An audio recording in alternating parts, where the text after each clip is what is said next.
കേരളത്തിലെ മൃഗസംരക്ഷണ മേഖലയിൽ കാലി വളർത്തലിനോടൊപ്പം തന്നെ പ്രാധാന്യം പന്നി വളർത്തലുണ്ട്. മാംസത്തിനായുള്ള പന്നി പരിപാലനം ചെലവ് കുറഞ്ഞ ഒരു കാർഷിക വൃത്തി കൂടിയാണ്.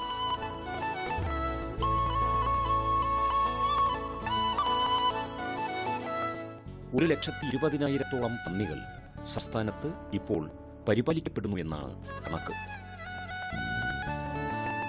കാലാവസ്ഥാ ഭേദഗതിക്കൊപ്പം ഈ കണക്കിൽ മാറ്റവും ഉണ്ടാകുന്നു. ഏകദേശം 84 ലക്ഷം കിലോഗ്രാം പന്നിയിറച്ചി ഒരു വർഷം സംസ്ഥാനത്ത് ഉൽപ്പാദിപ്പിക്കപ്പെടുന്നു.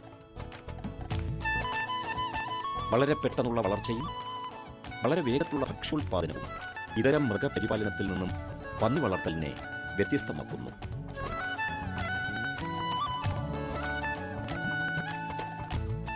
തീറ്റ പരിവർത്തന പ്രക്രിയയിലും പന്നി വളർത്തൽ മെച്ചപ്പെട്ടതാണ്.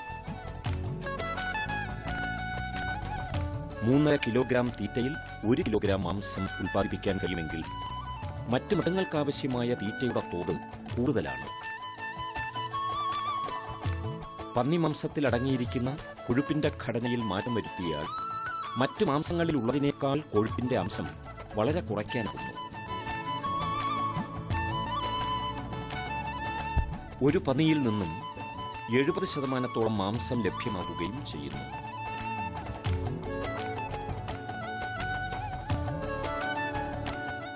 ഒപ്പം പന്നിക്കാഷ്ടം സമ്മിശ്ര കൃഷിക്ക് അനുയോജ്യമായ ഒരു ജൈവവളം കൂടിയാകുമ്പോൾ പന്നി വളർത്തൽ ആദായകരമായ ഒരു തൊഴിൽ സംരംഭമായി മാറുന്നു.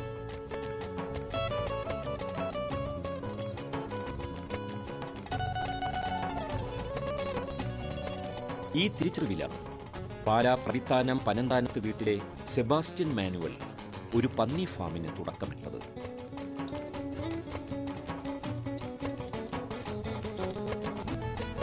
ചെറിയ രീതിയിൽ ഏതാനും പന്നികളുമായി ആരംഭിച്ച ഫാം ഇന്ന് 15 വർഷത്തിലേക്ക് എത്തി നിൽക്കുമ്പോൾ ഇവിടെ നിരയിടുന്നത് 100-ലേറെ പന്നികളാണ്.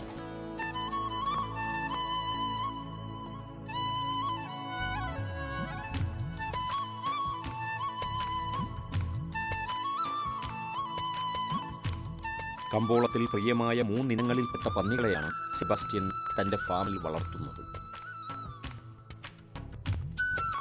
കൊഴുപ്പ് കൂടുതലുള്ള ലാൻഡ് വൈറ്റ്, കൊഴുപ്പ് കുറഞ്ഞ ഡ്യൂറോക്ക്, നാടൻ പന്നി എന്നിവയാണവ. 15 വർഷമായിട്ട് ഫാം നടത്തി വരുന്നു. നേരത്തെ വീട്ടിൽ ഉണ്ടായിരുന്ന 1-2 വളർത്തുന്നുണ്ടായിരുന്നു. 100 പന്നികളോളം ഉണ്ട് ഇപ്പോൾ.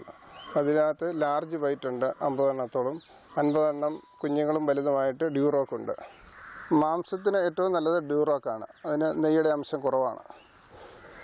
ലാർജ് വെയ്റ്റിന് നെയ്യ് കൂടുതലാണ്. ഫാമിലെ ഓരോ കൂടിനും 12 അടി നീളവും 5 അടി വീതിയുമാണുള്ളത്. ഈ വിസ്തൃതി കൂടിനെ വൃത്തിയാക്കി സൂക്ഷിക്കാൻ ഉപകരിക്കുന്നു.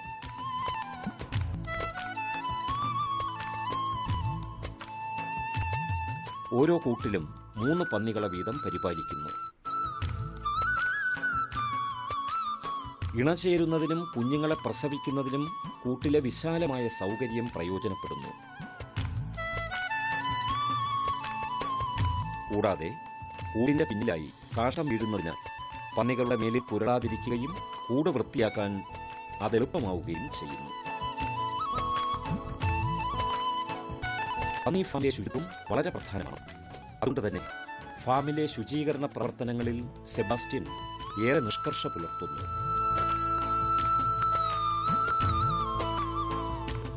ദിവസവും 2 നേരം കൂട്ടിലെ കാഷ്ടം വാരിമാറ്റി ജലം യഥേഷ്ടം ഉപയോഗിച്ച് കഴുകി വെടിപ്പാക്കുന്നു.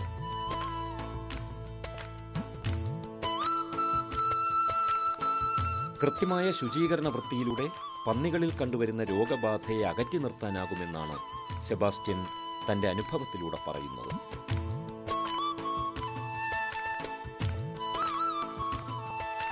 ക്ലീനിങ് മുഖ്യമായിരിക്കണം. ക്ലീനിങ്ങിനാണ് പ്രാധാന്യം. കുളിപ്പിക്കണം, കൂട് കഴുകണം. അസുഖം വരാതിരിക്കാൻ ശുചിത്വം ഒരു പ്രധാന ഘടകമാണ്. അത് ക്ലീനിങ്ങിലൂടെ മാത്രമേ അത് പറ്റൂ. ഹോട്ടലുകളിലും ഹോസ്റ്റലുകളിലും മിച്ചം വരുന്ന ആഹാര സാധനങ്ങൾ, ആഹാര അവശിഷ്ടങ്ങൾ, ബേക്കറികളിലെ ഉപയോഗ കാലാവധി കഴിഞ്ഞ വിവിധ ഭക്ഷ്യവസ്തുക്കൾ എന്നിവ ശേഖരിച്ച് ഫാമിലെത്തിച്ച ശേഷം അവ ഫാമിൽ വെച്ച് തന്നെ ചൂടാക്കിയെടുത്ത് പന്നികൾക്ക് പ്രധാന ആഹാരമായി സെബാസ്റ്റ്യൻ നൽകുന്നു.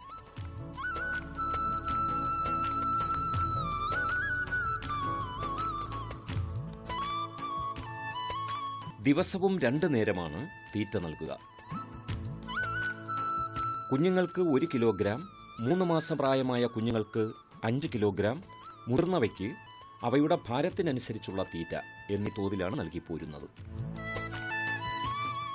രാവിലെ കൂട് ക്ലീൻ ചെയ്യണം. ക്ലീൻ ചെയ്ത് പന്നിയെ കുളിപ്പിച്ച് വൃത്തിയാക്കിയതിന് ശേഷം തീറ്റ കൊടുക്കണം. അതിനായിട്ട് 9 മണിയാകുമ്പോൾ തീറ്റ എടുക്കാൻ പോകും ക്ലീനിങ്ങിന് ശേഷം. അത് കൊണ്ടുവന്ന് ഇവിടെ നിന്ന് ഞങ്ങൾ 3 പേരൂടെ അതിന് ഇട്ട് കൊടുക്കും.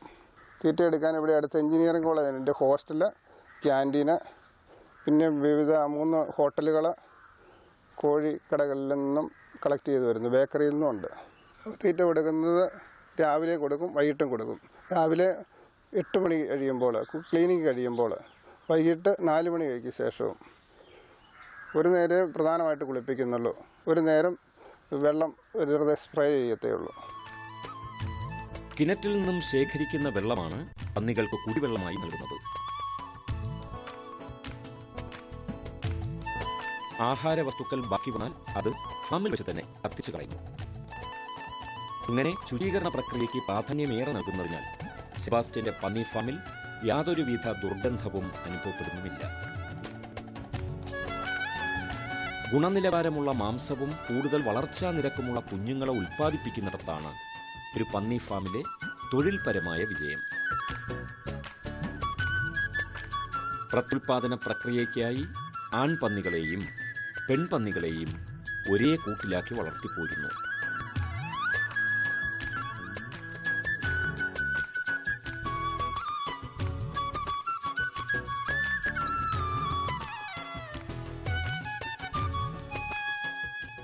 മുതൽ 20 പെൺപന്നികൾക്ക് ഒരു ആൺപന്നി എന്ന രീതിയിലാണ് ഇണചേർക്കൽ.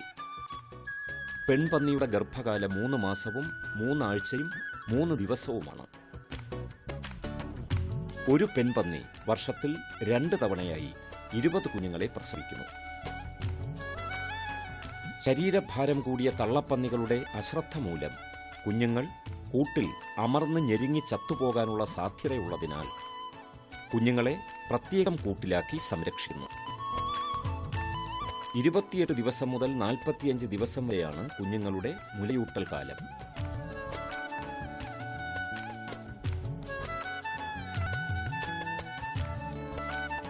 മൃഗസംരക്ഷണ വകുപ്പിന്റെ നിർദ്ദേശങ്ങളും സഹകരണവും കൊണ്ട് രോഗപ്രതിരോധ പ്രവർത്തനങ്ങളും സാധ്യമാകുന്നു. മറ്റ് കാര്യമായ അസുഖങ്ങളൊന്നും സെബാസ്റ്റ്യന്റെ ഈ പന്നിക്കൂട്ടത്തിൽ കണ്ടുവരുന്നില്ല. പ്രധാനമായിട്ടും കുളമ്പ് രോഗം പന്നികളിലും പശുക്കളിലുമാണ് സാധാരണ നമ്മുടെ ഈ ഏരിയയിൽ കൂടുതൽ കാണപ്പെടുന്നത്. പക്ഷേ ഇതുവരെയും ഈ ഫാമിലെ കൃത്യമായിട്ട് വാക്സിനേഷൻ്റെ പ്രതിരോധ കുത്തിവയ്പ് എടുക്കുന്നത് കൊണ്ട് ഇതുവരെ അങ്ങനെ ഒരു രോഗബാധ ഉണ്ടായിട്ടില്ല. പിന്നെ സ്വൈൻ ഫീവർ എന്ന് പറഞ്ഞിട്ടൊരു അസുഖമുണ്ട്. അതിനുമുള്ള കുത്തിവയ്പ് നമ്മുടെ മൃഗസംരക്ഷണ വകുപ്പ് അവൈലബിൾ ആണ്. അത് നമ്മൾ യഥാസമയം എടുക്കുന്നുണ്ട്. പന്നികളുടെ വളർച്ച 8 മാസം പിന്നിടുമ്പോൾ അവയുടെ ഭാരം 100 കിലോഗ്രാമോളം ഉണ്ടാകും. ഇക്കാലത്താണ് വിൽപ്പന നടക്കുക. 300 കിലോഗ്രാം ഭാരമുള്ള പന്നികളും അരോഗഗാത്രരായി സെബാസ്റ്റ്യന്റെ ഈ ഫാമിലുണ്ട്. 8 മാസം ആകുമ്പോൾ 100 കിലോ ആകും. 100 കിലോ ആകുമ്പോൾ കൊടുക്കുന്നതാണ് ഏറ്റവും നല്ലത്. അല്ലെങ്കിൽ അതിനെന്തെങ്കിലും മറ്റ് അസുഖങ്ങളോ വന്ന് നമുക്ക് നഷ്ടപ്പെടാൻ സാധ്യതയുണ്ട്. നഷ്ടപ്പെട്ട് കഴിഞ്ഞാൽ അത് അത്രയും നഷ്ടങ്ങളുണ്ടാകും. പിന്നെ 300 കിലോ വരെയുള്ളത് നിർത്തിയിട്ടുണ്ട് നമ്മളൊരു പരീക്ഷണ രീതിയിൽ. അത് വളരെ വിജയപ്രദമായിട്ടുണ്ട്. അതിൻ്റെ മൊത്തത്തിലുള്ള തൂക്കം ജീവനോടെ 300 കിലോ വരും. അതിൻ്റെ മാംസമായിട്ട് കിട്ടുമ്പോൾ നമുക്കൊരു 230 കിലോ കിട്ടും. നഗരത്തിലെ സൂപ്പർ മാർക്കറ്റുകൾ, ഹോട്ടലുകൾ, വീടുകൾ എന്നിവയാണ് സെബാസ്റ്റ്യന്റെ പ്രധാന വിപണന മേഖല.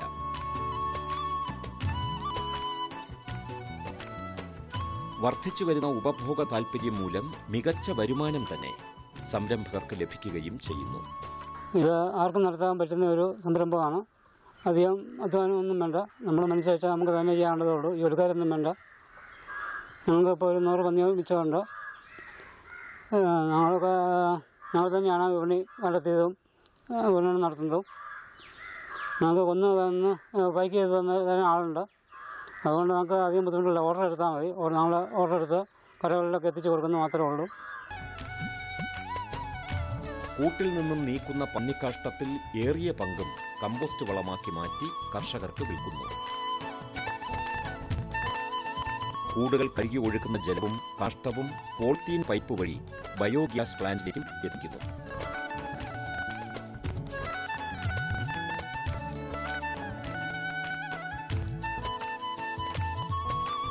രണ്ട് ബയോഗ്യാസ് പ്ലാന്റുകളാണ് സെബാസ്റ്റ്യന്റെ ഫാമിലുള്ളത്. പന്നികൾക്കുള്ള തീറ്റ ചൂടാക്കുന്നതിനും മിച്ചമായവ കത്തിച്ചു കളയുന്നതിനും മറ്റും ഈ ബയോഗ്യാസ് സംവിധാനം ഉപയോഗപ്പെടുത്തുന്നു. പന്നി വളർത്തലിനെ സംബന്ധിച്ച് പറയുകയാണെങ്കിൽ അതിന് നമുക്ക് ആവർത്തന ചിലവുകൾ വളരെ കുറവായിരിക്കും. കാരണം എന്ന് വെച്ചാൽ ഹോട്ടൽ വേസ്റ്റ്, ഹോസ്റ്റലിലെ വേസ്റ്റുകൾ, ബേക്കറി വേസ്റ്റ് അങ്ങനെയൊക്കെ വരുന്നതുകൊണ്ട് അത് നമുക്കൊരു മലിനീകരണ പ്രശ്നങ്ങൾ ഒഴിവാക്കുകയും ചെയ്യും. അതൊരു മൂല്യവർദ്ധിത പ്രോഡക്റ്റായിട്ട് മാറുകയും ചെയ്യുകയാണ് ചെയ്യുന്നത്. നല്ല ഗുണമേന്മയുള്ള ഇറച്ചി ഉൽപ്പാദിപ്പിക്കാൻ സാധിക്കുന്നുണ്ട്. അതുപോലെ എടുത്തു പറയേണ്ടതാണ് അവരുടെ വേസ്റ്റ് മാലിന്യ നിർമ്മാർജ്ജനം വളരെ നല്ല രീതിയിൽ നടക്കുന്നുണ്ട്. ഒരാദായകരമായ കാർഷിക വൃത്തി എന്നതിനപ്പുറം സമ്പൂർണമായ ഒരു മാലിന്യ നിർമ്മാർജ്ജന പദ്ധതി എന്നതിന്റെ സാധ്യതയും സെബാസ്റ്റ്യൻ തന്റെ പന്നി പരിപാലനത്തിലൂടെ വെളിപ്പെടുത്തുന്നു.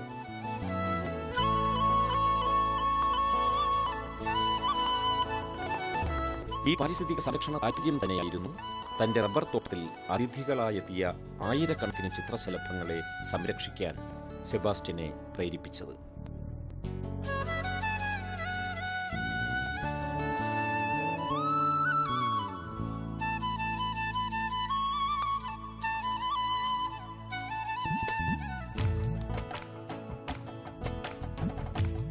അഞ്ചു വർഷം മുമ്പ് പാൽ വറ്റിയ റബ്ബർ മരങ്ങൾ മുറിച്ചു മാറ്റുന്നതിനായാണ് സെബാസ്റ്റ്യൻ തന്റെ 3 ഏക്കർ വരുന്ന തോട്ടത്തിലെത്തിയത്. അവിടെ പറന്നു കളിക്കുന്ന ആയിരക്കണക്കിന് വരുന്ന ചിത്രശലഭങ്ങളെ കണ്ട് ആ കർഷകൻ വിസ്മയിച്ചു നിന്നു.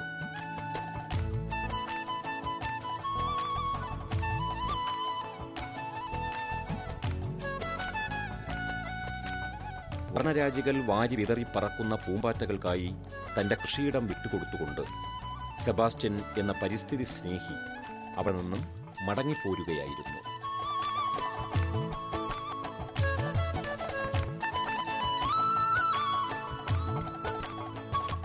ഇന്ന് റബ്ബർ മരങ്ങൾക്കൊപ്പം പേരറിയാവുന്നതും അറിയാത്തതുമായ 100 കണക്കിന് മരങ്ങൾ, സസ്യലതാദികൾ, പക്ഷിക്കൂട്ടങ്ങൾ, ഉരകമൃഗങ്ങൾ തുടങ്ങിയവയെല്ലാം ചിത്രശലഭങ്ങൾക്കൊപ്പം ഇവിടെ അതേവാസികളാണ്.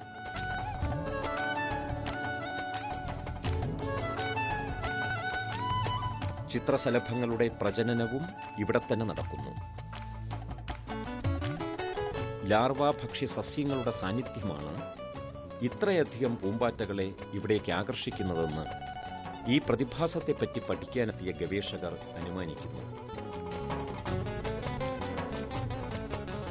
വഴന പൂമ്പാറ്റ, വിറവാലൻ, നീലക്കുടുക്ക, നാട്ടുകുടുക്ക, നാട്ടുവാത്ത, നാടോടി തുടങ്ങിയ ശലഭ ഇനങ്ങളെ ഇവിടെ തിരിച്ചറിയാൻ കഴിഞ്ഞിട്ടുണ്ട്. ഞാനിത് 15 വർഷമായിട്ട് കാട് വളർത്തി പോരുന്നതാണ്. ഈ കാട് വളർത്തി 10 വർഷമായപ്പോൾ ബട്ടർഫ്ലൈകളെ കണ്ടെത്തി. അപ്പോൾ ആദ്യത്തെ വർഷം മഞ്ഞ കളറ്, 2ാം വർഷം വെള്ള, 3ാമത്തെ വർഷം ഡാർക്ക്, 4ാമത്തെ വർഷം വളരെ കുറവായിരുന്നു. ഇപ്പം 5ാം വർഷത്തോടെയാണ് ഇപ്പോൾ കാണുന്നത്. എന്നെ തിട്ടപ്പെടുത്താൻ സാധിക്കത്തില്ല, അത്രമാത്രമാണ്. ഇതിപ്പോൾ റബ്ബർ റീപ്ലാന്റ് ചെയ്യേണ്ട സമയം കഴിഞ്ഞു. എന്നിരുന്നാലും ഞാനിത് ഈ ചിത്രശലഭങ്ങളുടെ നഷ്ടപ്പെട്ടു പോകാതിരിക്കാൻ വേണ്ടി ഇത് സംരക്ഷിച്ചു പോരുവാണ്. മാലിന്യ നിർമ്മാർജ്ജനവും ജൈവ വൈവിധ്യ സംരക്ഷണവുമായി സെബാസ്റ്റ്യൻ മുന്നോട്ട് നീങ്ങുമ്പോൾ ഖരമാലിന്യങ്ങളിൽ നിന്നും ഉപയോഗപ്രദമായ വസ്തുക്കൾ എങ്ങനെ സൃഷ്ടിക്കാം എന്ന ചിന്തയിലാണ് സെബാസ്റ്റ്യന്റെ മകനും +2 വിദ്യാർത്ഥിയുമായ എഡ്വിൻ. ശീതളപാനീയ ടിന്നും ടേപ്പ് റെക്കോർഡറിന്റെ മോട്ടോറും റീഫില്ലും കേബിൾ തലപ്പും മറ്റും കൊണ്ട് ഒരു മൊബൈൽ ഫാൻ നിർമ്മിച്ച് പഠന കൗതുകം തീർത്തിരിക്കുകയാണ് എഡ്വിൻ.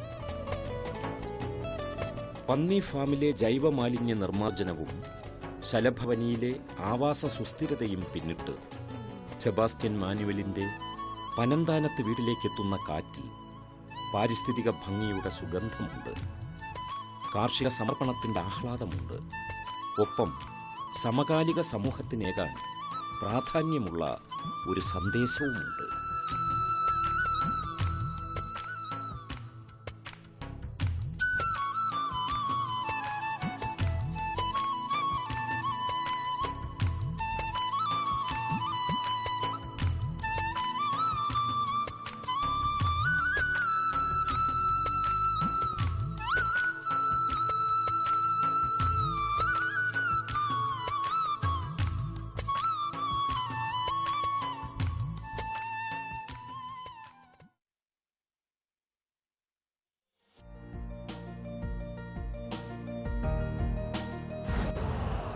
यूरिया का स्वदेशी उत्पादन 70 लाख टन बढ़ाने के लिए 6 उर्वरक संयंत्रों का उद्धार किया जा रहा है।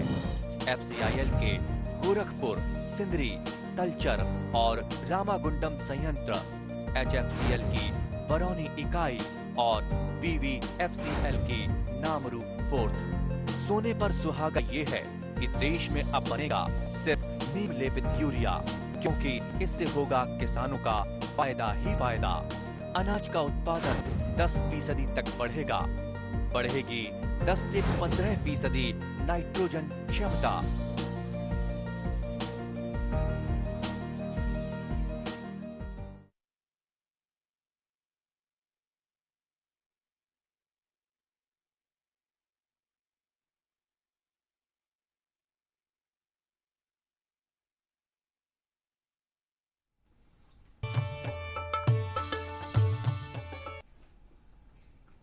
നമസ്കാരം.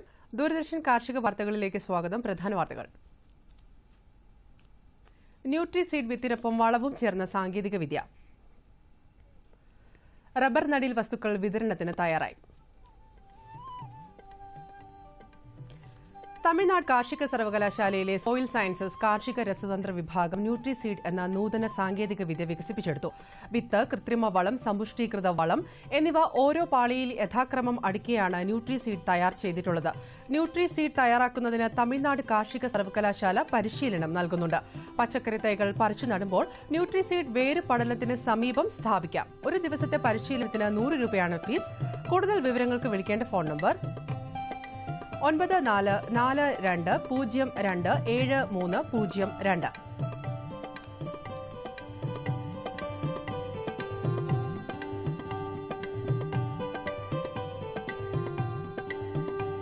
MS സ്വാമിനാഥൻ റിസർച്ച് ഫൗണ്ടേഷന്റെ ആഭിമുഖ്യത്തിൽ ഏപ്രിൽ 6, 7, 8 തീയതികളിൽ വയനാട് തൊണ്ടർനാട് വെച്ച് കന്നുകാലി പരിപാലനത്തിലും ഏപ്രിൽ 25 മുതൽ 27 വരെ വടുവഞ്ചാൽ വെച്ച് പഴം, പച്ചക്കറി, പാൽ സംസ്കരണത്തിലും പരിശീലനം നൽകുന്നു.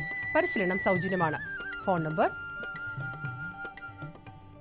9447545550. റബ്ബർ ബോർഡിന്റെ ഉടമസ്ഥതയിലുള്ള റബ്ബർ നഴ്സറികളിൽ നിന്നും തൈകൾ വാങ്ങുന്നതിന് ഇപ്പോൾ അപേക്ഷ സമർപ്പിക്കാം. കരിക്കാട്ടൂർ സെൻട്രൽ നഴ്സറി, കടയ്ക്കാമൺ, മഞ്ചേരി, ഉളിക്കൽ, കാഞ്ഞിക്കുളം, ആലക്കോട് എന്നീ നഴ്സറികളിൽ നിന്നാണ് തൈകൾ വിതരണം ചെയ്യുന്നത്. ശാസ്ത്രീയമായി തയ്യാറാക്കിയ RII 105, 430, 414, 417, 422 എന്നീ ഇനങ്ങളുടെ കൂടത്തൈകളും കപ്പു തൈകളുമാണ് വിതരണത്തിന് തയ്യാറായിട്ടുള്ളത്. കപ്പു തൈകളുടെ വിതരണം ഏപ്രിൽ മാസം തന്നെ ആരംഭിക്കും. റബ്ബർ തൈകൾ വാങ്ങാൻ താൽപര്യമുള്ള കർഷകർ റബ്ബർ ബോർഡിന്റെ റീജിയണൽ ഓഫീസുകളിൽ അപേക്ഷ നൽകേണ്ടതാണ്. അപേക്ഷാ ഫോം ഡൗൺലോഡ് ചെയ്യേണ്ട വെബ്സൈറ്റ് www.rubberboard.org.in. ആലപ്പുഴ കൃഷി വിജ്ഞാന കേന്ദ്രം ചക്ക ഉൽപ്പന്ന നിർമ്മാണത്തിൽ പരിശീലനം നൽകുന്നു. വിശദ വിവരങ്ങൾക്ക് വിളിക്കേണ്ട phone number 047924499268.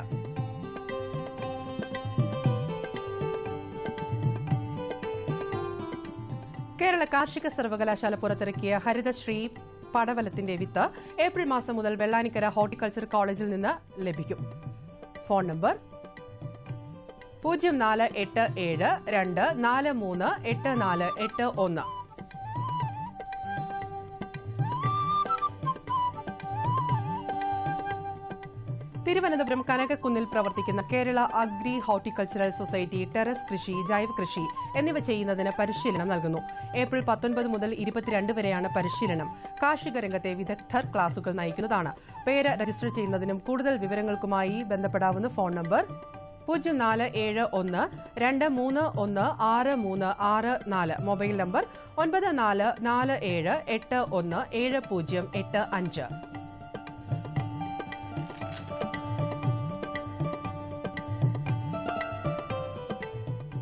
Rajeev Gandhi centre for അക്വാകൾച്ചറിൽ ഉൽപ്പാദിപ്പിച്ച അത്യുൽപാദന ശേഷിയുള്ള തിലാപ്പിയ മത്സ്യക്കുഞ്ഞുങ്ങളെ പന്നിവേലിച്ചിറ ഫിഷറീസ് ഫാമിൽ ലഭ്യമാണ്.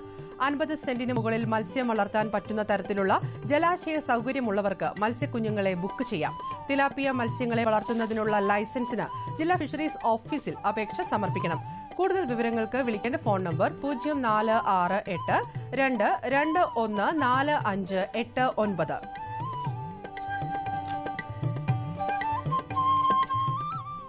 തൃശൂർ രാമവർമ്മപുരത്തുള്ള മിൽമ ട്രെയിനിംഗ് സെന്ററിൽ ഏപ്രിൽ 4 മുതൽ 7 തീയതി വരെ പശു വളർത്തലിൽ ശാസ്ത്രീയ പരിശീലനം നൽകുന്നു.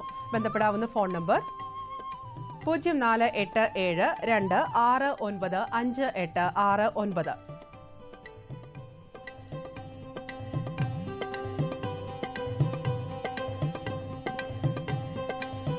ഇനി കമ്പോള നിലവാരം. വെളിച്ചെണ്ണ കൊച്ചി 7700 രൂപ, കോഴിക്കോട് 8400 രൂപ, തൃശൂർ 7500 രൂപ. കൊപ്ര കൊച്ചി 5280 രൂപ, കോഴിക്കോട് 5350 രൂപ, തൃശൂർ 5200 രൂപ. കുരുമുളക് അൺഗാർബിൾഡ് 64900 രൂപ, ഗാർബിൾഡ് 67900 രൂപ. ചുക്ക് മീഡിയം 16500 രൂപ, ബെസ്റ്റ് 18000 രൂപ. മഞ്ഞൾ സേലം 10500 രൂപ, ഈറോഡ് 10700 രൂപ. കൊച്ചി റബ്ബർ RSS 5ാം ഗ്രേഡ് 11300 രൂപ, റബ്ബർ RSS 4ാം ഗ്രേഡ് 11500 രൂപ. കോട്ടയം റബ്ബർ RSS 5ാം ഗ്രേഡ് 11300 രൂപ, റബ്ബർ RSS 4ാം ഗ്രേഡ് 11500 രൂപ. കമ്പോള നിലവാരം കൊച്ചിയിൽ. വെളിച്ചെണ്ണ 7700 രൂപ, കൊപ്ര 5280 രൂപ, പിണ്ണാക്ക് എക്സ്പെല്ലർ 2000 രൂപ, റോട്ടറി 2300 രൂപ. കുരുമുളക് അൺഗാർബിൾഡ് 64900 രൂപ, ഗാർബിൾഡ് 67900 രൂപ. ചുക്ക് മീഡിയം 16500 രൂപ, ബെസ്റ്റ് 18000 രൂപ. മഞ്ഞൾ നാടൻ 12000 രൂപ, അടയ്ക്ക പുതിയത് 17000-നും 18000-നും മധ്യേ. ജാതിക്ക തൊണ്ടൻ കിലോഗ്രാമിന് 170-നും 200-നും മധ്യേ. ജാതിക്ക തൊണ്ടില്ലാത്തത് കിലോഗ്രാമിന് 350-നും 400-നും മധ്യേ. ജാതിപത്രി കിലോഗ്രാമിന് 590-നും 925-നും മധ്യേ. ഗ്രാമ്പു കിലോഗ്രാമിന് 770 രൂപ. റബ്ബർ RSS 5ാം ഗ്രേഡ് 11300 രൂപ, റബ്ബർ RSS 4ാം ഗ്രേഡ് 11500 രൂപ. ഒട്ടുപാൽ 8100 രൂപ, ലാറ്റക്സ് 8000 രൂപ. കമ്പോള അവലോകനം. കാർഷിക മേഖലകളിൽ നിന്നുള്ള കുരുമുളക് നീക്കത്തിൽ വൻ ഇടിവ്. ഉൽപ്പന്നം സ്വന്തമാക്കാൻ ആഭ്യന്തര വ്യാപാരികൾ ഉത്സാഹിച്ചതോടെ ഗാർബിൾഡ് കുരുമുളക് വില 67900 രൂപയായി ഉയർന്നു. ഇടുക്കി, വയനാട് മേഖലകളിൽ നിന്ന് കാര്യമായി മുളക് വിൽപ്പനയ്ക്ക് ഇറങ്ങിയില്ല. നേരത്തെ ഉറപ്പിച്ച വിദേശ ഓർഡറുകൾ മുൻനിർത്തി മാർച്ച് ഷിപ്മെന്റിനായി കയറ്റുമതിക്കാർ ചരക്ക് സംഭരിക്കുന്നുണ്ട്. വെളിച്ചെണ്ണ വിലയിൽ നേരിയ പുരോഗതി. 3 ആഴ്ചയിൽ ഏറെയായി തളർച്ചയിൽ നീങ്ങിയ നാളികേര ഉൽപ്പന്നങ്ങൾ മാസാരംഭ ഡിമാൻഡിനായി കാതോർക്കുകയാണ്. പ്രാദേശിക തലത്തിൽ വെളിച്ചെണ്ണയ്ക്ക് ആവശ്യം വർദ്ധിച്ചതോടെ എണ്ണവില 7700 രൂപയായി. ടയർ നിർമ്മാതാക്കളുടെ സാന്നിധ്യം റബ്ബർ വില ഉയർത്തുമെന്ന നിഗമനത്തിലാണ് വ്യാപാര രംഗം. ടാപ്പിംഗ് നിലച്ചതിനാൽ കൊച്ചി, കോട്ടയം വിപണികളിൽ ഷീറ്റ് ക്ഷാമം അനുഭവപ്പെട്ടു. 4ാം ഗ്രേഡ് കിലോയ്ക്ക് 115 രൂപയാണ്. ഏലയ്ക്ക ഈ വർഷത്തെ ഏറ്റവും ഉയർന്ന നിലവാരത്തിൽ. കൊച്ചി ലേലത്തിൽ ഇന്ന് മികച്ച ഇനങ്ങൾ കിലോയ്ക്ക് 1110 രൂപയിൽ കൈമാറി. ലേലത്തിന് വന്ന 65196 കിലോ ചരക്ക് പൂർണ്ണമായി ലേലം കൊണ്ടു. ഇനി കാലാവസ്ഥ. കണ്ണൂർ കൂടിയ താപനില 37.4 ഡിഗ്രി സെൽഷ്യസ്, കുറഞ്ഞ താപനില 27.2 ഡിഗ്രി സെൽഷ്യസ്. കോഴിക്കോട് 37.7, 27.5. കൊച്ചി 34.6, 27.8. ആലപ്പുഴ 36.2, 24.6. പുനലൂർ 36.5, 21.8. തിരുവനന്തപുരം 35.2, കുറഞ്ഞ താപനില 26.1 ഡിഗ്രി സെൽഷ്യസ്. കാർഷിക വാർത്തകൾ കഴിഞ്ഞു. നമസ്കാരം.